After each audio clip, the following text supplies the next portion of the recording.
And they were also then looking at how do you manipulate entire populations? Right. And you do that by sowing fear, sowing uncertainty, by destroying institutions, by locking people up, keeping them away from social situations, lying to them systematically through propaganda, etc. And they were interested in how do you essentially deconstruct a society, Right. make it so disorganized, so chaotic that people will plead for a strong centralized control, and then you can drop that in on them. How would the CIA control a Latin American nation like Guatemala by, through selective use of assassination, and then destroying business opportunities, sowing mistrust in all the institutions, the church, the hospitals, etc., capturing key leaders to use them as propagandists, etc. And it became formulaic.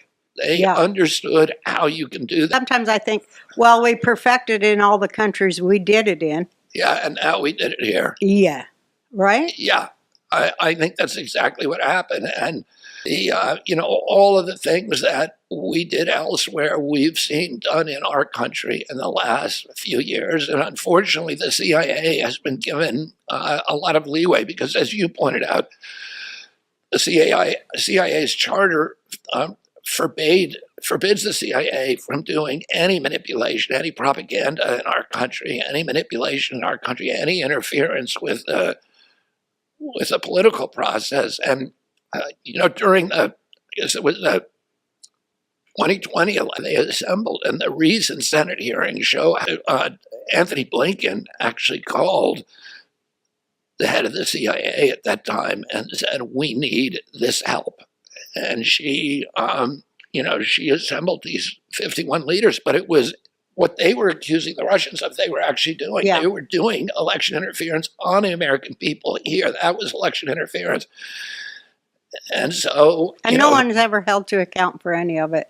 No, and the mainstream media is all compromised now. And they want, this should outrage Americans. This should absolutely, we should be indignant. We should be with pitchforks and torches in Langley, surrounding that place, saying, how did this happen? And yet the mainstream media, there's not a ripple of even recognition that this was, even though it's all now out, Senate testimony, there's no defense of it. And yet you still have the consensus in the liberal media and in most Americans is that there was no, it was all Russian election interference. And it's kind of shocking to me. It's staggering.